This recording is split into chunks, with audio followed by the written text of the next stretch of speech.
velada sobre as afiliadas. E aí o Américo acompanhou também agora no Reino Unido a reunião, né, de Donald Trump com Keir Starmer na coletiva, e depois também houve uma pergunta sobre isso. Quero que você conte os bastidores disso, Américo, e também do que rolou na volta do Reino Unido a bordo do Air Force One. Obrigado, Pri. É muito interessante. Aliás, eu vou contar aqui também um bastidor que me chamou muito a atenção. Eu cobri a visita inteira do presidente aqui, visita de Estado, muito bem sucedida para o Reino Unido, para o presidente. Ele ficou aparentemente muito feliz, falou muito, etc. Foi uma das melhores viagens da vida dele, né? Sim.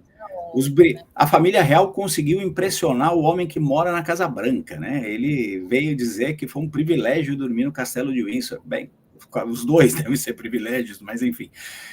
Eu queria só contar um bastidor, que é uma observação que eu fiz enquanto eu estava acompanhando a entrevista coletiva que os dois líderes deram, o Keir Starmer e o Trump. Eu, inclusive, comentei com a Priscila e com a Mariana Jean-Jacques num grupo que nós temos aí de conversa, porque foi o seguinte, isso acontece muito aqui no Reino Unido também, nos Estados Unidos, quando eles dão essas entrevistas para a imprensa inteira, os próprios líderes meio que escolhem quem são os jornalistas que vão fazer as perguntas. Às vezes porque eles conhecem, porque eles sabem que determinado veículo vai ter mais impacto, às vezes você fica lá também levantando a mão, mexendo o negocinho, falando que sou da CNN do Brasil, quero fazer uma pergunta sobre o Brasil e tal, e atraindo a atenção deles. Me chamou muito a atenção que o Keir Starmer chamou, independente se é a favor ou contra ele, etc. e tal, todos os principais veículos britânicos que estavam presentes. Todas as principais televisões, principais revistas, principais jornais. Não teve o menor problema e foi numa determinada ordem. E eles foram os que fizeram as perguntas que incomodaram, de fato. Como, por exemplo, a questão da FCC, da disputa com a ABC, etc. A gente já vai falar aí do que o Trump comentou. E o Trump escolheu pessoas meio aleatórias, na minha modestíssima opinião. Nenhuma das perguntas, né, Pri, a Pri também acompanhou lá em Nova York. De longe, nenhuma das perguntas foi challenging, como diriam, ou seja, nenhuma das perguntas foi questionadora, de fato, das posições. Ninguém falou de ABC, ninguém falou de Epstein. E quem falou de ABC foi jornalista britânico, né? Eu digo, os jornalistas americanos que o Trump selecionou, e alguns não eram jornalistas, né? Eram blogueiros, etc. Uma pessoa foi perguntar para o Keir Starmer se o Reino Unido ainda é um país cristão. Qual é a relação disso com a visita de Estado? Enfim, a resposta foi ótima. Este é um país que aceita todas as fés, que é o que, obviamente, um estadista tem que dizer. Enfim, mas me chamou muito... pergunta sobre as forças militares também, né, Américo? Sim, teve. Essa foi uma provocação de um britânico, né?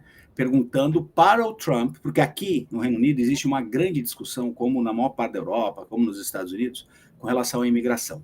Então, um jornalista de um jornal muito popular aqui, populista, eu diria, fez a seguinte pergunta para o Trump: que dica o senhor daria para o Keir Starmer com relação à imigração, para tentar acabar com a imigração ilegal? E a saída do Trump: botem os militares e vamos prender, arrebentar os imigrantes, enfim. Tudo isso para dizer que me chamou muito a atenção a própria escolha desses líderes. Basicamente, o que eu estou falando é o Keir Starmer, num país que também defende a liberdade de expressão, que é democrático, e em que um governo que está sob muita crítica chamou os principais veículos para fazer as perguntas, independente do que viria. Inclusive, teve que aturar uma pergunta dessas, né? Senhor presidente, que dica o senhor daria para o nosso líder lidar com a imigração? E o Trump só chamou gente que foi laudatório ali. Alguns nem jornalistas exatamente eram. Fizeram perguntas ali que era para atacar o ponto de vista do primeiro-ministro trabalhista e levantar bastante a bola para o Trump. Curioso, achei curioso. Bem, dessa mesma entrevista, depois dessa curiosidade, o Trump disse que o apresentador da ABC tinha sido tirado do ar por uma questão de negócio, não tinha nada a ver com os Estados Unidos. Com pressão do governo e a liberdade de expressão, vamos continuar defendendo. Ele que inverte essa questão, ele quer suprimir as críticas a ele, claramente. E ele deixou isso muito claro, né, Pri? Na visita, no final da visita, voando já de volta a Washington, no Air Force One, com os jornalistas americanos que acompanharam ele. Ele foi lá dar uma outra entrevista, conversar com esses jornalistas, e ali ele foi claríssimo.